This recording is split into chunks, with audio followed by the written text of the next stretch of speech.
যারা সদ্গুরুদেবের চরণাশ্রয় পূর্বক ভজন সাধন না করে মাদিশ অভজন জীবের মতো স্ত্রী পুত্রতে প্রবল আসক্তিতে, ভোগ ও সুখে প্রবৃত্তিতে বৃত্তিতে আসক্ত এ জাতীয় জীব সুখ পাবে মনে করে সংসারে ঘুরতে থাকে। এইবার সুখ পাবো, এই তো আমি সুখী হয়েছি, এই ধনী হয়েছি, এই রূপবান হয়েছি, এই ঐশ্বর্যবান হয়েছি, এই পদ প্রতিষ্ঠা পেয়েছি, কিন্তু শান্তি কোথাও পাই না। জল মনে করে আগুনে তাপে পুড়ে চলে আসে। এর মধ্যে শান্তি কে পেয়েছেন? চিরশান্তি কেউ না। মনে করি শান্তি আছে, মনে করি সুখ আছে। ওই মৃগয়া যেমন মনে করে জল আছে, আমার তৃষ্ণা নিবারণ হবে, কিন্তু বালুতেই জলভ্রম হয়, মুখটা পুড়ে যায়। এভাবেই তো ঘুরছি শান্তির আশায়, সুখের আশায়, কিন্তু পাইনি। সন্ধ্যা নেমে আসছে, পশ্চিম দিগন্তে দিনমণি অস্তাচলে বসেছে। হরিণটি তৃষ্ণায় আরো বড় বেশি কাতর, হঠাৎ নৃত্য করতে শুরু করেছে। দেবশ্রীপাদ বললেন, নৃত্য করছেন? বলে, আরে আপনার পেছনেই তো একটা নদী বইছে, শীতল স্বচ্ছ জলের নদী, আমি তা দেখিনি। বলেন, এই জল পেয়েছি, কিন্তু জলটা সত্যিই সে জল পেয়েছে, কিন্তু জলে মুখ দিতে গিয়ে 1 ইঞ্চি দূরে জল আর হরিণের মুখ। বৃক্ষের আড়ালে শিকারী বসেছিল, তার একটা গুলি বা বুলেটেই জলের পাশে তৃষিত মৃগ পড়ে মরে থাকলো। ছটপট করতে বলছেন, জল কাছে কিন্তু তৃষ্ণা গেল না। আমাদেরও অবস্থা তাই। আমরা এই মৃগয়ার মতো বিষয় তৃষ্ণায়, বিষয় ভোগে ঘুরতে ঘুরতে যখনই ভক্তির কথা মনে করি, এবার ভজন করব, এবার তৃষ্ণা মিটবে, মৃত্যু এসে আমাদেরকে কেড়ে নিয়ে যায়। আসে কিনা? আর ভজন করা হলো না। এই জন্য দেবশ্রীপাদ বলছেন, 84টি সূত্র আমি দিয়েছি ভক্তি সূত্রে, এই জন্য এই 84 লক্ষ 200 কোটি বছর তুমি এইভাবে ঘূর্ণায়মান, জন্ম মৃত্যু জরা ব্যাধিতে আক্রান্ত। এর থেকে একমাত্র মুক্তির শ্রেয় পথ হলো ভক্তিকে আশ্রয় করা। একটা কথা বলি, ভক্তি বিনা কোনো সাধনায় দিতে না রে ফল। শব্দগুলো ধ্যান দিন। ভক্তি বিনা কোনো সাধনায় দিতে না রে ফল। সব ভক্তি, সব ফল দেন ভক্তি স্বাতন্ত্র প্রবল। জ্ঞান কর্ম যোগ ধর্মে কৃষ্ণ নহে বশ। কৃষ্ণ বশ হেতু একমাত্র প্রেম ভক্তি রস। ধ্যানের দ্বারা পাবেন না, জ্ঞানের দ্বারা পাবেন না, বিদ্যার দ্বারা পাবেন না, স্বর্গের পথ পেলেও পাবেন না। আর যজ্ঞ, দান, তপস্যা, সাধ্যায়ন, ত্যাগ, বৈরাগ্য কোনো কিছুতেই ভগবৎ প্রাপ্তি হবে না যদি তার সাথে ভক্তি যুক্ত না হয়। সব ফল দেন ভক্তি স্বাতন্ত্র প্রবল। জ্ঞান বৈরাগ্য সন্তান, কিন্তু মা ছাড়া সন্তান ধারণ পালন কে করবে? মা ছাড়া কি সন্তান হয়? ভক্তি হলো জননী, জ্ঞান বৈরাগ্য তপস্যা হলো সন্তান। ভক্তি নাই তো সন্তান কোথায়? মা নাই তো সন্তান কোথায়? জ্ঞানের দ্বারা, তপস্যার দ্বারা, তীর্থ পর্যটনের দ্বারা, ঐশ্বর্যের দ্বারা, পদ প্রতিষ্ঠার দ্বারা, দেবত্বের দ্বারা পাওয়া যাবে না, যাবে ভক্তির দ্বারা। সেই ভক্তির স্বরূপ কি সেটাই এই গ্রন্থে বলছেন। ভক্তির স্বরূপ কি? ভক্তির স্বরূপটা জানতে হবে। এটা আবেগতাড়িত বিষয় নয়, শাস্ত্র সিদ্ধান্তে ভক্তির স্বরূপ আমাদের জানতে হবে। কারণ দই আর চুন, চুন পেতে রাখলে মাটির পাত্রে, আর দইও পেতে রাখলে দূর থেকে দুটোই সমান মনে হয়, স্বরূপে সমান মনে হয়, কিন্তু দধি আর চুন এক কি? আস্বাদনে, মহিমায়, তত্ত্বে এক কি, কিন্তু দূর থেকে যে সমান মনে হয়, সব ভক্তি নয় যা আমরা বাইরে দেখি। ধ্যান দিন। লবণের শ্বেতকণিকা আর চিনির শ্বেতকণিকা স্বচ্ছ কাচের পাত্রে রাখলে একই রকম প্রতিভাত হয়, হয় কি না? স্বচ্ছ শর্করা চিনি আর লবণ কাচের পাত্রে এখন দুটোই সমান দেখা যায়, কিন্তু জিহ্বায় দিলে বোঝা যায় একটি লবণ আর একটি হলো চিনি। তেমন ভক্তি বাইরে দেখা যায়, কিন্তু ভক্তি স্বরূপ কি এটাই বলছেন। খুব মন দিয়ে শুনুন, খুব তাৎপর্যপূর্ণ দেবসেবাদ নারদের এই ভক্তি সূত্র। আমি বিশ্বাস করি শ্রদ্ধান্বিত হয়ে শ্রবণ করলে দুপা এগিয়ে যেতে পারবেন, এই জন্মেই পারবেন। ভক্তির সূত্রে প্রথমেই বলছেন, প্রথম সূত্র বলছেন 84টি সূত্রের, কি বলছেন? পরম প্রেম স্বরূপং।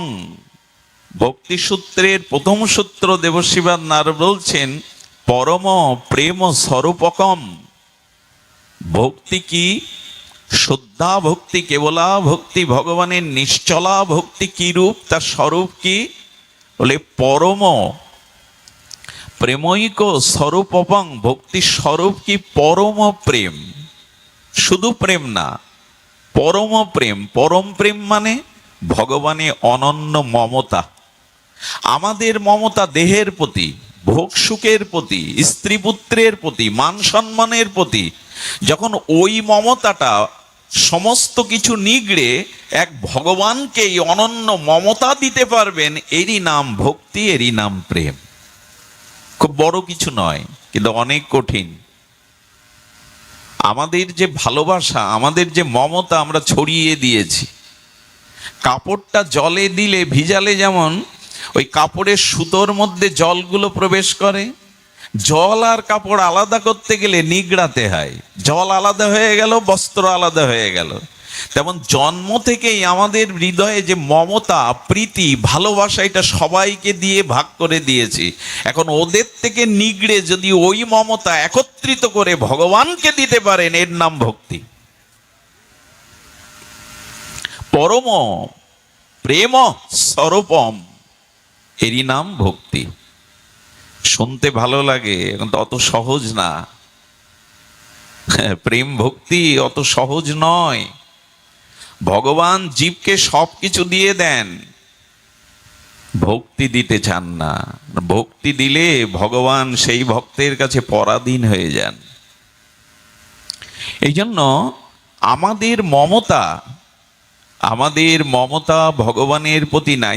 কিরূপ মমতা ভগবানে এলে তাকে প্রেম বলা যাবে, ভক্তি বলা যাবে? খুব সতর্ক হয়ে শুনুন। কিরূপ মমতার কথা বলছেন দেবশ্রীপাদ, যে এই রূপ মমতা তাকেই প্রেম বলবে। তবে শুনুন, মাছকে, মাছ জল থেকে আলাদা করুন।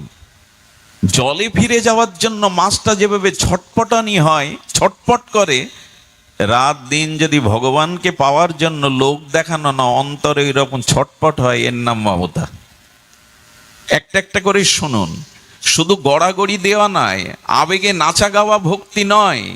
ভক্তির অঙ্গ কি না, 24 ঘন্টা ভগবানের জন্য জল ছাড়া মাছের মতো যে ছটপটানি।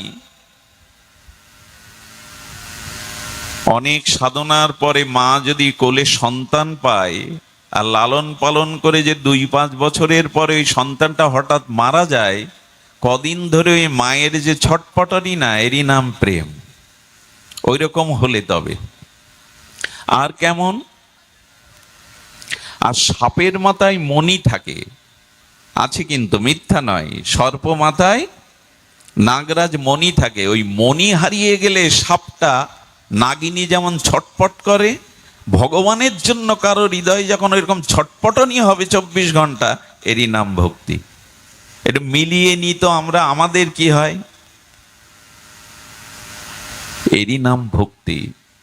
দুটো বক্তব্য দেওয়াটাই ভক্তি না। একটু আবেগে গড়াগড়ি দিলাম, এটাই ভক্তি না। আর কি? বাছুরটাকে, দুগ্ধপোষ্য বাছুরটাকে বেঁধে রেখে মা গাভীকে রাখাল নিয়ে যাচ্ছে। ওই সময় বাছুরটার মায়ের সাথে যাওয়ার, গাভীর সাথে যাওয়ার যে ছটপটানি, এমন যদি ভগবানের প্রতি হয়, তারই নাম ভক্তি। এরই নাম ভক্তি। ওই যে বাছুরটা মা নিয়ে যাচ্ছে রাখাল, ছোট্ট বাছুরটা যেমন ওই রকম করে ব্যাকুল হয়। আর আর ভক্তি কি? ওই যে বাসাতে ডিমে তা দিতে দিতে পাখিটা অনেক দিন ধরে তা দিতে দিতে ডিমটা ফেটে গেছে, ওর থেকে একটা শাবক, পাখির ডিম থেকে পাখির শাবক বেরিয়েছে। মা করেছে কি, ওই শাবকের মুখে শস্য দানা দেবে বলে খেতে উড়ে গেছে। মাকে না পেয়ে ওই ডিম থেকে সদ্যজাত শাবকটি যেমন চি চি করে মাকে খুঁজে বেড়ায়, আর্তনাদ করে, ওইভাবে ভগবানকে স্মরণ করার নামই ভক্তি। হয়তো আমাদের হয়তো নামযজ্ঞের আসরে বিরাম কীর্তনে খুব গড়াগড়ি দিলেন, কেঁদে একেবারে জড়িয়ে ধরলেন, বাড়ি গিয়ে বাইরে গিয়ে বাদাম কিনে খায়। যে মাটা গড়াগড়ি দিল, মনোহারীর দোকানে গিয়ে চুরি ফিটিয়ে আয়না নখ পালিশ কিনে বাড়ি যায়। কত সোজা। দেখুন, চোখের জল পড়াটা ভক্তি, তবে কখন? চোখের জল দুই প্রকার, এক বিষয়শ্রু আর এক প্রেমশ্রু। আসলে এই তত্ত্বগুলো এখন আমরা শুনতে চাই না। তত্ত্ব না জানলে কিন্তু রানা প্লাজার মতো ভেঙে পড়বে, যে ভিত ভালো না করলে ওপরের বিল্ডিংটা ভেঙে পড়বে। তত্ত্ব না জানলে শুধু লীলা কথায় ভাসলে কিন্তু ভেঙে পড়বেন একদিন। আগে ভিতটা ভালো করুন, আগে তত্ত্বটা জানুন। ভক্তি কাকে বলে? চোখের জল ফেললেই তাকে ভক্তি বলে তা নয়। জল দুই প্রকার। আচ্ছা, অন্য নদীর যারা গঙ্গা জল এক প্রকার মনে করেন কি আপনি? একটু কথা বলুন, মনে করেন? ইসামতির জল আর গঙ্গা জল এক নয়। কারণ গঙ্গা জল ঘরে রাখুন, 2 বছরেও পোকা হবে না, দূষিত হবে না। অন্য নদীর জল এনে দেখুন।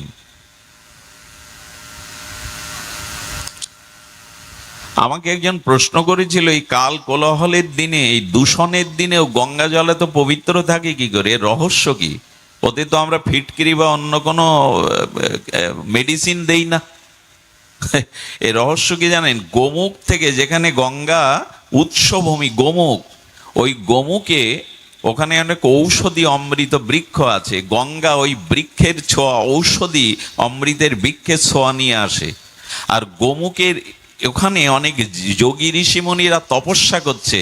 ওদের তপস্যা, ওদের তেজটা, তপস্যার তেজটা গঙ্গা জলে মিশে যায়। আর উনি আসছেন তো ভগবান শিবের জটা থেকে, ওটাও বা কম পবিত্র।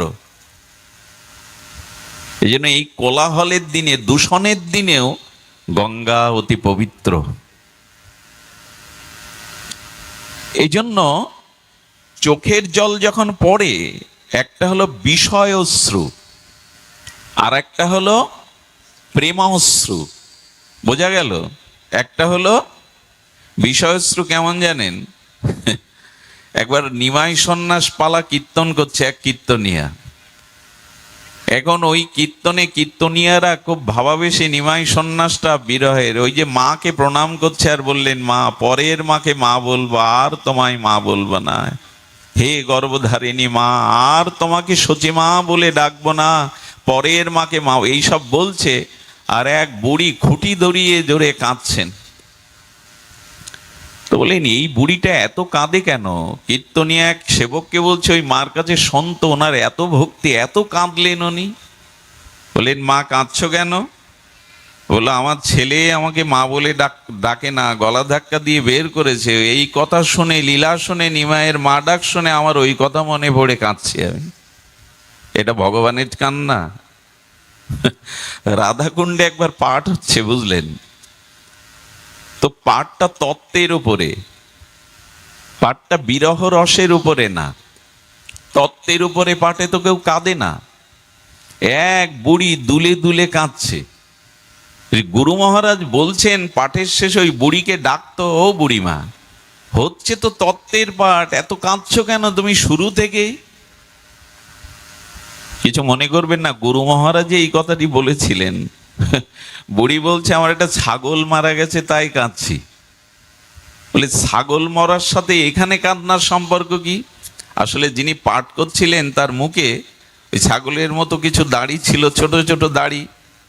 ওই যখন নাড়াচ্ছেন পাঠ করতে করতে ওর ওই সেই ছাগলের কথাই বারবার মনে পড়ছে।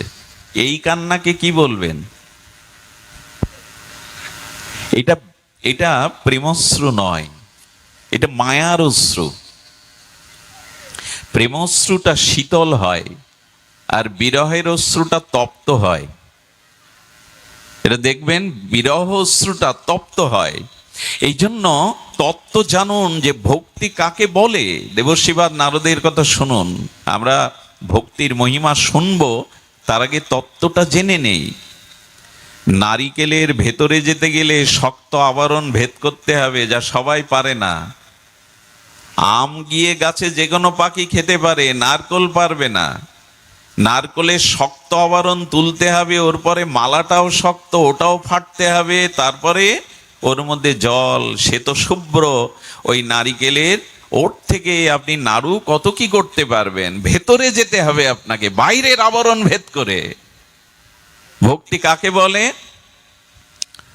ভক্তি বলে সতী নারী পতি বিদেশে গেলে যেমন নিজেকে আর পরিপাটি করে সাজায় না, বেড়াতে যায় না, আভরণ পরে না, রাত দিন তার সেবার চিন্তায় বিরস বদনে থাকে, ভগবানের জন্য যখন আপনার ঐরূপ দশা হবে, এর নাম ভক্তি।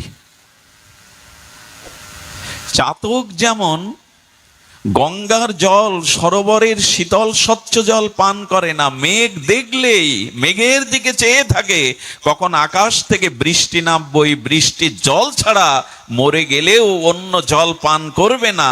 ভগবানের স্মৃতি ছাড়া, ভগবানের নাম রূপ লীলা ছাড়া এই বিষয় রাজ্যে পান করে না চাতকের মতো, এর নাম ভক্তি। আর কত বলা যায়? এইগুলোই ভক্তির লক্ষণ। যদি এমন হয়, শুনুন, এই ভক্তি পরম প্রেম রূপম, এই ভক্তি পরম প্রেম রূপম। দ্বিতীয় সূত্রে বলছেন ভক্তি অমৃত স্বরূপম। ধ্যান দিন, কোলাহল করবেন না, একটু ধ্যান দিয়ে শুনুন। ভক্তি কি বলেছেন? অমৃত স্বরূপম। ভক্তি কেমন? অমৃত স্বরূপ। তবে স্বর্গের অমৃত নয়, মোক্ষ অমৃত নয়, এই অমৃত আলাদা কিছু বৈশিষ্ট্য আছে। ভক্তি কি বললাম আমরা? দেবর্ষিবাদ নারদ বলছেন ভক্তি অমৃত স্বরূপম।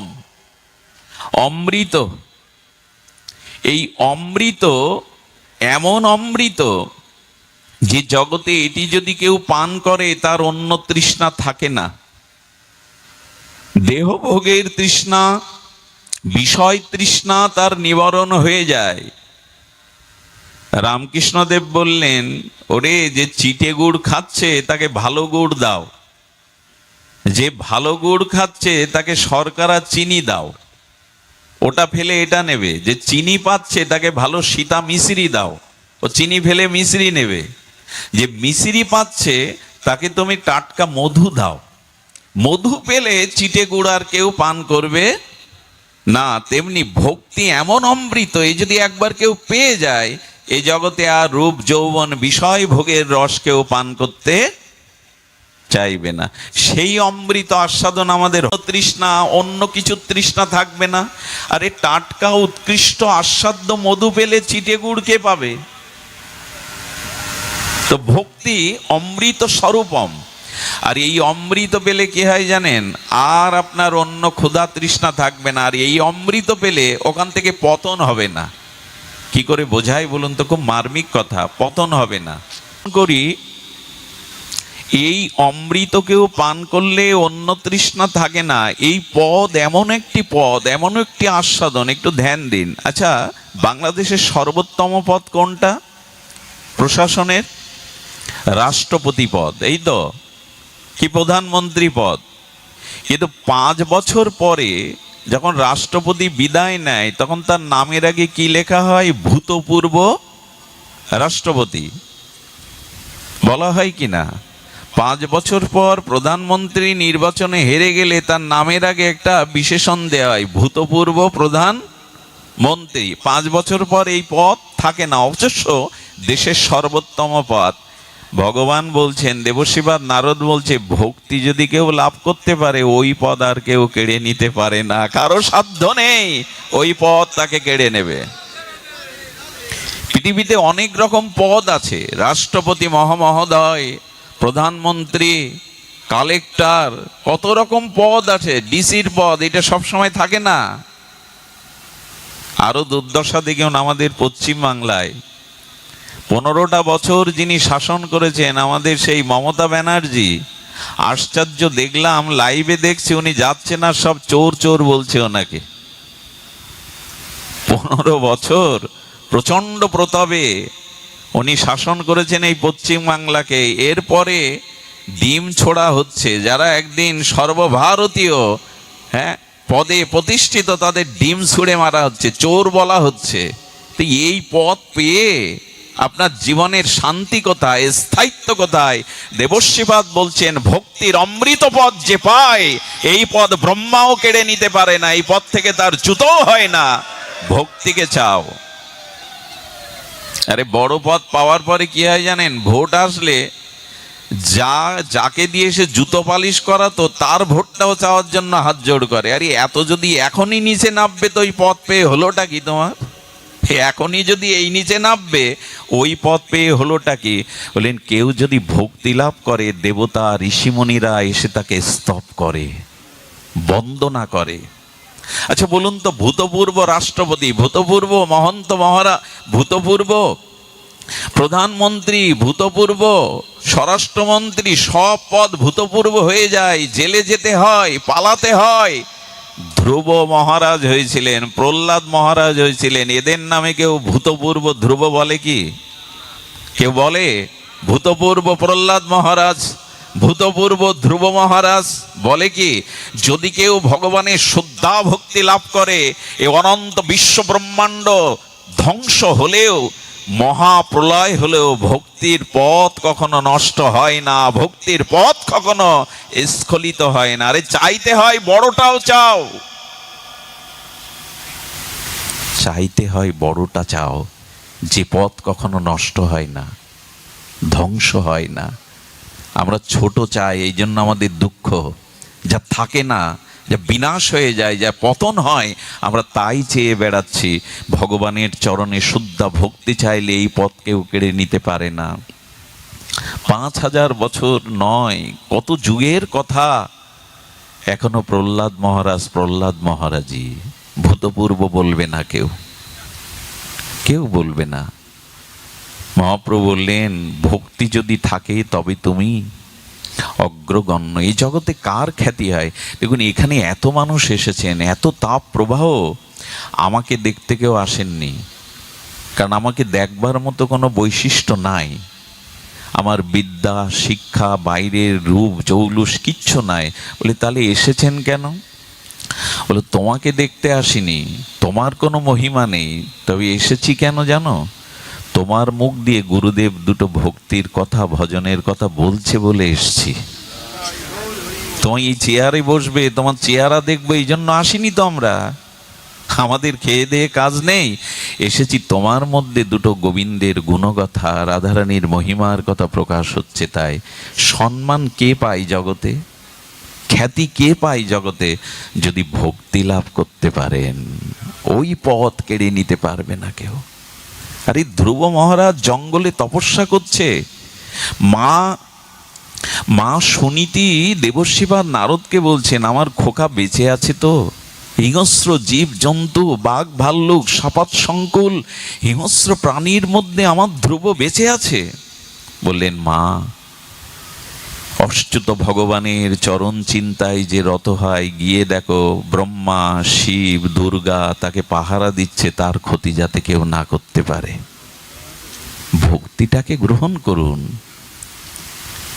এই পথ থেকে চ্যুত হবে না কেউ। সুধীবৃন্দ, এই জন্য শাস্ত্র বলেছেন যে দেখো ভক্তি হলো, আর এই ভক্তি কেমন? দেখুন ভক্তির সূত্র বলছি আমরা, এই ভক্তি সূত্রটা একটু যদি আপনার হৃদয়ে গেঁথে যায়, আপনি ভক্তিই চাইবেন। সেই ভক্তির একটি বিশেষণ দিয়েছেন সর্বোপাধি বিনির্মুক্তং। সর্বোপাধি বিনির্মুক্তং কেমন? ভক্তি যদি চাও উপাধি চেয়েও না, আমি বড় বক্তা, আমি বড় গায়ক, আমি বড় পণ্ডিত, এই উপাধি চাইলে ভক্তি হবে না। সুধীবৃন্দ আরো ধ্যান দিন, কি বলছেন? সর্বোপাধি বিনির্মুক্তং তৎপরেণ নির্মলম। চিত্তটা নির্মল হবে। নির্মল মানে ময়লা নাই, ওই চিত্তের মধ্যে কোনো বাসন, ভগবানকে আনন্দ দেওয়া ছাড়া, ভগবানকে সুখ দেওয়া ছাড়া নিজের কোনো চাওয়া পাওয়া থাকবে না। এরে বলে উপাধি শূন্য, নির্মল। আহা, ভক্তির সূত্রে কি বলছেন? আর কি বলছেন? কৃষ্ণ সুখৈক তাৎপর্য, ভগবান কিসে সুখ পাবে, আনন্দ পাবে, এই চেষ্টা যার মধ্যে আছে, আত্মসুখ প্রবঞ্চনা মানে নিজ সুখের বাসনা যার মধ্যে নাই, তাকে বলে ভক্তি। আমরা নিজের সুখের তালে ব্যস্ত, ভগবানের কিছু সুখ হয়, সেই চেষ্টা যখন যার মধ্যে আসবে, নিজ সুখেও নিজ ভোগের বাসনা যখন দূর হবে, তাকে বলে ভক্তি। সর্বোপাধি বিনির্মুক্তং তৎপরেণ নির্মলম। কৃষ্ণ সুখৈক তাৎপর্য, এরে বলে প্রেম, এরে বলে ভক্তি। যদি ভগবানের সুখের জন্য সমস্ত আচ্ছা, আপনি এখানে বসেছেন, হরিকথা আপনার কানে গিয়ে কর্ণ রসায়নমৃত আনন্দ পাচ্ছেন হৃদয়ে। ভক্তি কাকে বলে জানেন? এই শ্রবণ করে যে আনন্দ পাচ্ছেন, সেটাও মনে মনে বলবেন, এই আনন্দটাও রাধারানী আমি তোমাকে দিয়ে দিলাম, আমি ভোগ করব না, এরই নাম ভক্তি। আমি বসে বসে শ্রবণ করে যে আনন্দ পাচ্ছি, এই আনন্দটা ভোগ না করে তোমায় দিয়ে দিলাম। অর্থাৎ নিজ সুখের বাসনা না রেখে ভগবানকেই সুখ তাৎপর্যে ভালোবাসার নাম হলো ভক্তি। এ আর আমাদের হয়েছে, তবে হওয়ার সম্ভাবনা আছে। মহাপ্রভু নিতাই চাঁদের কৃপায় এই যুগে ভক্তি সুলভ। ভক্তি দুর্লভ বটে, কিন্তু ভক্তি সুলভ। কেমন সুলভ? বলে কৃষ্ণ ভক্ত সঙ্গ করি, কৃষ্ণ ভক্ত অঙ্গ হেরি, শ্রদ্ধান্বিত শ্রবণ। এই দেখুন কেমন সুলভ।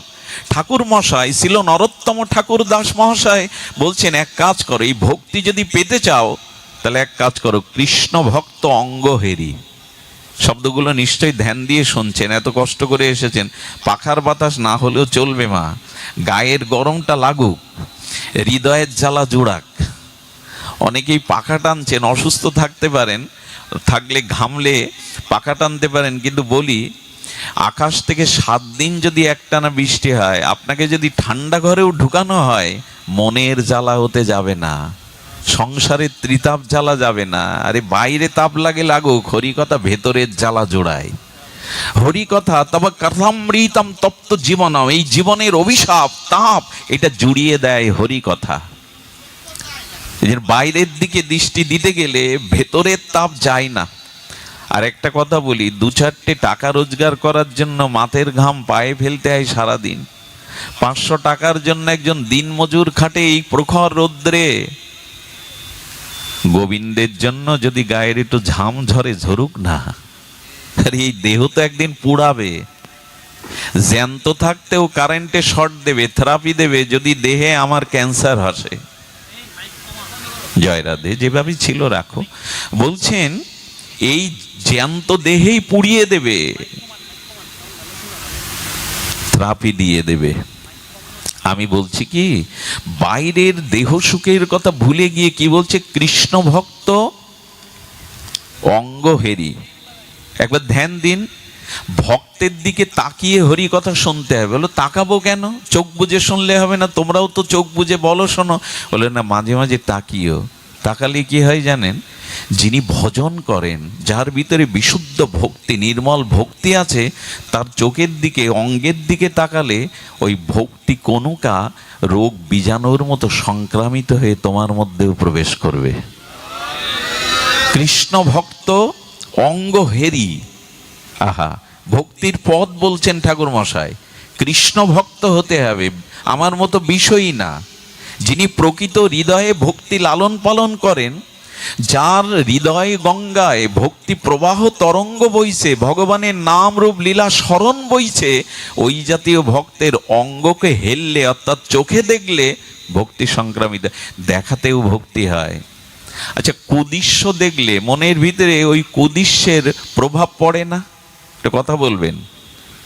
যন্ত্রে পত্রপত্রিকায় কুদৃশ্যগুলো দেখলে মনে প্রভাব পড়ে কি না? তা কুদৃশ্য যদি দেখলে মনে প্রভাব পড়ে, ভগবানের বিশুদ্ধ অনুরাগী প্রেমিক ভক্তের দিকে চাইলে মনে ভক্তির প্রভাব পড়বে না? চাইতে হবে। কৃষ্ণ ভক্ত অঙ্গ হেরি, আর কি বলছেন, শুধু অঙ্গ হেললে হবে না, কৃষ্ণ ভক্ত সঙ্গ করি, তার সঙ্গ করতে হবে। সঙ্গ মানে আসক্তি, সঙ্গ করলে ওইটা সংক্রামিত হবেই। ছোটবেলায় দেখতাম একটা খাতার উপরে, শুভ্র সাদা কাগজের উপরে একটা 10 পয়সা দিয়ে, উপরে একটা 10 পয়সা দিয়ে ঘষা দিতাম। রং নেই, তুলি নেই, শিল্পী নই, তবু অঙ্কিত হয়ে যেত কিনা? যেত কিনা? মনে পড়ে, অনেকেই করেছেন এটা। তো রং নেই, তুলি নেই, সাদা কাগজে পয়সার পরে পয়সা ওপর দিয়ে ঘষা দিলে যদি ওটা স্পষ্ট অঙ্কিত হয়ে যায়, কৃষ্ণভক্ত অঙ্গহেরি, কৃষ্ণভক্ত সঙ্গ করলে তার মনের ভক্তির জীবাণু সংক্রামিত হয়ে আপনার মধ্যেও প্রকাশ ঘটবে। সঙ্গ করুন। আর একথা বলি, যে যেমন যার সঙ্গ করে তার ভিতরে তেমন অনুভূতি, রঙ্গ, ভাব প্রকাশ হয়। এই জন্য সঙ্গের ব্যাপারে একটু সতর্ক থাকতে হবে। কৃষ্ণ ভক্ত সঙ্গ করি। আর কি বলছেন, ভক্তির পথ কি, কিভাবে ভক্তি পাবেন? শ্রদ্ধান্বিত শ্রবণ কীর্তন। এইবার কৃষ্ণ ভক্তর দিকে তাকালেন, কৃষ্ণ ভক্তের সঙ্গে বসলেন, এবার শ্রদ্ধান্বিত হয়ে ভগবানের গুণগাথা শ্রবণ করুন। দেখুন, এখানে এসেছে আমরা, সবাই পাবো না। এই ভগবত ভক্তির আমাদের ভিতরে যে প্রীতি, অনুরাগ, নিষ্ঠা, রুচি আসবে না। বলেন শ্রদ্ধান্বিত শ্রবণ কীর্তন। তুমি শ্রবণ করতে এসছো, কিন্তু শ্রদ্ধান্বিত হয়ে শ্রবণ করছো তো? চোখ একবার প্যান্ডেলের দিকে যাচ্ছে, কত লোক এসেছে সেই দিকে যাচ্ছে, বারবার মনে করছি কটায় শেষ হবে, গাড়ি পাবো কি না, হলো না। আসলে 24 ঘন্টা বৃষ্টি হয়েছে, কিন্তু উঠানে যে মাটির ঘরটা ছিল, ঘরটা তুলে দেখি ওর মধ্যে শুকনো। বলে 24 ঘন্টা বৃষ্টি হলো, মাটির ঘট ভেতরে শুকনো কেন? বললো উপুড় হয়ে পড়েছিল। আমাদের ওইটার অভাব।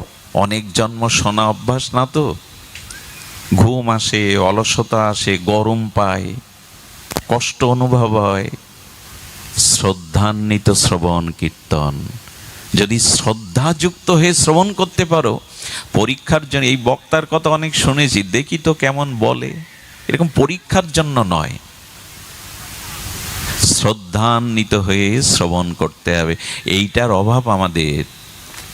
আর এই পুকুরে মাছ আছে, আপনিও ভালো মৎস্য শিকারী, আপনি ছিপ পেতেছেন, কিন্তু সারাদিনে মাছ খুদও দেয়নি, মাছ পাওয়া তো খুদও দেয়নি। তার কারণ কি জানেন? বড়শির আগায় চারটা দেননি। খুদ দেবে তো, মাছ ধরতে পারবেন তো?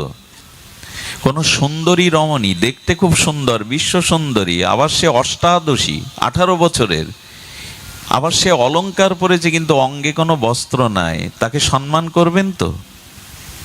ধিক্কার দেবে মানুষ। হোক সুন্দরী, হোক যুবতী, হোক শালঙ্করা, সোনার অলংকার পরা, তেমনি শাস্ত্রে বলছে শ্রদ্ধাই যদি না থাকে তো বস্ত্রহীন যুবতীর মতো, চারহীন বর্ষির মতো, আর কেমন জানেন? লবণহীন তরকারির মতো।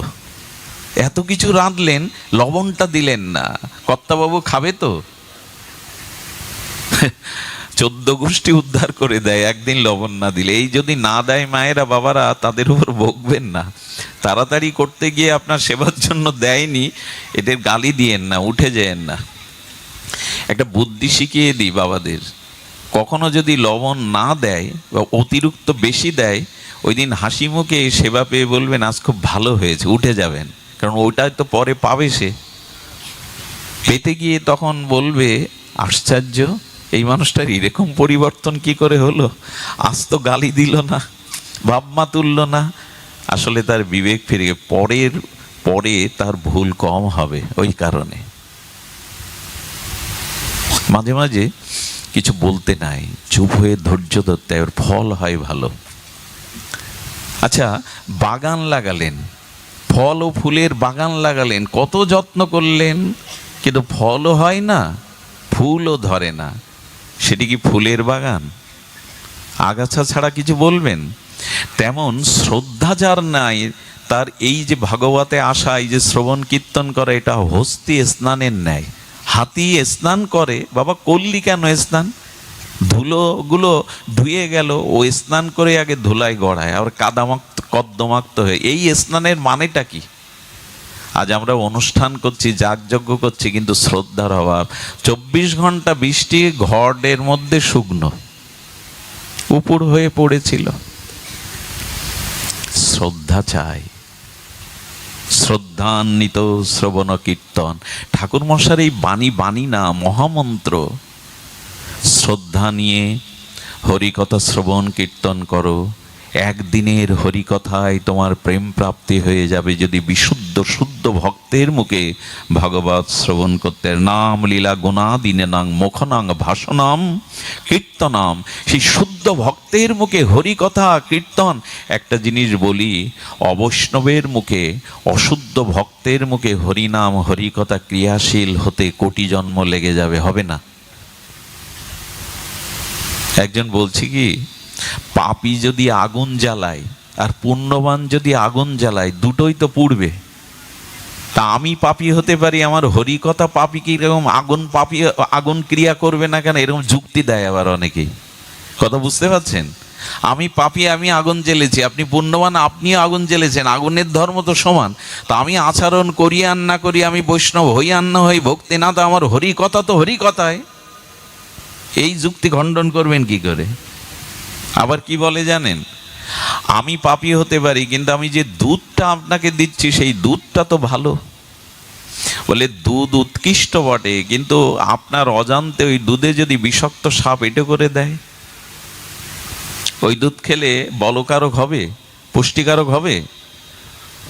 যাদের ভিতরে সদাচার নাই, যাদের ভিতরে আচরণ নাই, শুদ্ধা ভক্তির অনুশীলন নাই, কোন জন্মের কোন ভাগ্যে মুখস্থ শক্তির দ্বারা শ্লোক মুখস্থ করে আমার মতো ঘন্টার পর ঘন্টা আপনাদের বসিয়ে মোহিত করে, বললেন না, তার মুখে হরিকথা শোনা আর বিষ উচ্ছিষ্ট দুগ্ধ পান করার সমান। আমি বলছি না, পদ্মপুরাণ বলছেন, অবৈষ্ণব মুখোদ গিরিনাং পুত হরিকথামৃতম শ্রবণাং নৈব কর্তব্যং যথা সর্পসৃষ্ট দুগ্ধ পয়। পদ্মপুরাণ বলছেন, সাপে উচ্ছিষ্টকারী দুগ্ধটা বলকারক হবে না, ক্ষতিকারক হবে ওটা যদি পান করো। নেই, সনাতন হিন্দু যুবক হয়ে মোবাইল আর হাস্যের কথা বলছে। এই হলো দশা। সুধীজন, এসব দেখলে কষ্ট হয়। 9 বছর থেকে, ছোটবেলা থেকে এই দৌড়াতে দৌড়াতে নিজের অস্তিত্ব সংকটে। ডাক্তার বলে আপনাকে 8 ঘন্টা ঘুমাতে হবে, বাঁচবেন না আপনি। এই ছুটে চলা রাত দিন, তারপরেও দেখি এই ধর্মের মানুষ হয়েও যখন অন্তত হরি কথা, এখানে পরিবেশটা দেখুন, কিন্তু রং চঙের কিছু নাই। এখানে বসেই মোবাইল ঘুরছি, ওইটাই পার করবে, ওটাই আমাকে উদ্ধার করবে। কৃষ্ণ তো শয়নের সময় বাঁশি বুকে রাখতো, আমরা ওটা এখন বুকের মধ্যে রাখি ঘুমাবার সময়, ওটা ছাড়তে পারি না। সুধীজন, ভক্তির কথা বলছিলাম, কিন্তু সেই ভক্তির কথা বলতে গিয়ে সূত্রটা বললাম, পাবেন কি করে? শুদ্ধ ভক্তের মুখে হরিকথা হরিনাম শুনতে হবে। যারা নাম যজ্ঞ করেন বা যারা হরিনাম কীর্তন প্রচার করেন নাম যজ্ঞে, অনুরোধ করব, যদি বলেন পায়ে ধরতে ধরবো গলা কাপড় দিয়ে, একটু শুদ্ধ আচরণশীল হন, নাহলে আপনাদের এই নাম কাজ করবে না, এই নাম ক্রিয়া করবে না। সুর ভালো লাগবে, বাঁশি বেহালার সুর ভালো লাগবে, ওই 2 ঘন্টা গেয়ে নেচে গাইয়ে ভালো লাগবে, ভক্তি হবে না যদি আপনারা নিজেরা আচরণশীল না হন। আশ্চর্য হতে হয়, কিছু মনে করবেন, অনেক মায়েদের দেখি নাম কীর্তনের দলে হাত ভর্তি নখ। যাদের হাতে নখ আছে বলা হয় রাক্ষসী সভ্যতা। রাক্ষসদের এইগুলো থাকে, ভক্তদের থাকে না। এই নখের একটা অংশের ভাগ যদি কোনো জলে পড়ে, ওই জল ভগবত সেবার অনুপযোগী। নখ হলো বিষাক্ত বস্তু। একটা শুকনো ঘার ওপরে আপনি নখের আঁচড় দেবেন, ওইটা ঘা কেটে বেরোবে। নখ যার আছে, কোনো না কোনো দিন কোনো হিংসা তার দ্বারা, ওই নখের দ্বারা হবেই হবে। কারণ শৃগাল, কুকুর, বিড়াল যারা অন্য প্রাণীকে শিকার করে ছিঁড়ে খায়, এদের দেখবেন সুসালু নখ থাকে, গাভীর থাকে না, ঘোড়ার থাকে না। ঈশ্বর সৃষ্টি বুঝেছে। নখ হাতে নখে পালিশ দিয়ে উঠে বলে, তোমার আপত্তি কোথায়, একটু দেখাই তো ভালো। বলে, ভালো দেখাবার জন্য না, ওইটা বৈদিক সংস্কৃতি না। কাকে বোঝাবেন? আর আমরাও কমিটিরা খুব ভালো বুঝি, যজ্ঞ দিতেই হবে। তো যজ্ঞ দিয়ে, আমি পাঠে একবার বলেছি, এক জায়গায় 64 বছরের যজ্ঞে পাঠ করতে গেছে আমি অধিবাসে। 64 বছর ধরে যজ্ঞ হচ্ছে যশোরের এক জায়গায়। আমারই বলছেন কি, আপনাকে একটু সেবা নিতে হবে বাবা পাঠের পরে। বললো, কোথায় নেব? এই গ্রামে প্রসাদ ভোজি কে? বললো, প্রসাদ ভোজি কেউ নেই, একজন নিরামিষ খায়। নিরামিষ কোনো বিষয় না, ওটাকে সাত্ত্বিক বলতে হবে। নিরামিষ কোনো শব্দ নাই, ওটাকে বলতে হবে সাত্ত্বিক খাদ্য, প্রসাদ না। ভগবানকে দিয়ে পায় না। বলুন, 64 বছর যজ্ঞ করলেন, অথচ এই গ্রামে কাউকে জাগাতে পারলেন না যে ভগবানকে দিয়ে একটু প্রসাদ পাবে। 64 বছরের যজ্ঞ। দয়া করে যথার্থ পথে ফিরে আসুন, এগুলো করুন। নামযজ্ঞই কলিযুগের যুগধর্ম। তবে সৎ আচরণশীল যারা, তাদের দ্বারা না হলে ফলের ফল কিচ্ছু হবে না। এই জন্য শুদ্ধভাবে করুন, যেটুকু করুন শুদ্ধভাবে করুন। দেখুন, শুদ্ধ সাধুসঙ্গ ছাড়াও হরিনাম হরিকথা ফলবতী হতে বিলম্ব হয় না এক প্রকার। কেমন জানেন? সাধু সঙ্গ ছাড়া দেবতাও আপনাকে রক্ষা করতে পারবে না। এই কথাটি হৃদয়ে লিখে নিন, দেবতাও আপনাকে রক্ষা করতে পারবে না। একটা দৃষ্টান্ত নিন ভাগবতের। নহুষ, কি নাম বললাম? নহুষ। উনি একবার দেবরাজ ইন্দ্রের পদ পেয়েছিলেন। দেবরাজ ইন্দ্র মানে স্বর্গের অধিপতি যিনি, ওই পদ পেয়েছিলেন। ওই পদ পেয়ে দেবরাজ ইন্দ্রের পত্নী শচীর দিকে কুদৃষ্টি দিয়ে বলেছিলেন, তুমি আমার হও। দেবতার আসন পেয়েও শচীর মতো সতীর দিকে কুদৃষ্টি গেল, আর সেই ঋষির অভিশাপে অজগর সাপ হয়ে পৃথিবীতে আসতে হলো। রক্ষা পেল দেবতা হয়েও? সাধু সঙ্গ না হলে আপনি দেবতার পথ পেলেও স্খলন হবে আপনার। আরো একটা কথা বলি, বুক কাঁপে কথাটা বলতে গিয়ে, কিন্তু এখানে অনেক মরমী ভক্ত আছেন, এ কথাটা বলতে গিয়ে কণ্ঠকে চেপে ধরে, তবু বলছি, সাধু সঙ্গ ব্যতীত ভগবানও আপনাকে রক্ষা করতে পারবে না। প্রমাণ নিবেন? চলুন ভাগবতে। বৈকুণ্ঠের দ্বারপাল ছিল জয় বিজয়। বৈকুণ্ঠের দ্বারী, ভগবানের দ্বারপাল হওয়া বৈকুণ্ঠের সহজ কি? তারাও ভগবানের মতো 4 হাত রূপ তাদের। ভগবানের দ্বারী জয় বিজয় সাধারণ নয়, কিন্তু সাধুকে অপমান করে দিল। সনক সনন্দ সনাতন সনত কুমার এই সাধুদের অপমান করে দিল যে তোমাদের ভেতে দেব না এই অবস্থায়। তাতে যে অভিশাপ দিল, ভগবান রক্ষা করতে পারলো না ওদের। রাক্ষস হতে হলো, অসুর কুলে জন্মাতে হলো। হিরণ্যকশিপুরকে, রাবণকে, কুম্ভকর্ণকে স্বর্গের জয় বিজয়। ভগবান ও দ্বারপালকে রক্ষা করতে পারলো না সাধু অবজ্ঞার জন্য। শুদ্ধ ভক্ত সঙ্গ করুন। হরে গড়ে ঘোলে অম্বলে ঘোলাতে গেলে সব শেষ। আজকাল বিজ্ঞাপনের যুগ, যার যত বেশি বিজ্ঞাপন তাকে আমরা বড় সাধু মনে করিনি। এটা সোজা না।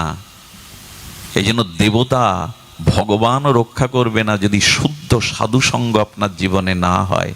একটাও প্রমাণ দেখাতে পারবেন না ভক্ত সঙ্গ করে কারো পতন হয়েছে। শুদ্ধ ভক্ত সঙ্গের দ্বারা আজ পর্যন্ত কারো পতন হয়নি। এই জন্য দয়া করে যেটুকু করুন একটু শুদ্ধভাবে করুন। শ্রদ্ধান্বিত শ্রবণ কীর্তন, এই শব্দটাই মনে পড়ে গেল। যা কিছু করুন শ্রদ্ধার সহিত করুন, আর শ্রদ্ধাটা সাধু সঙ্গে ছাড়া আসবে না। কারণ যার যে সঙ্গ করে তার মনোভাব তার মধ্যে প্রকাশ হয়ে পড়ে।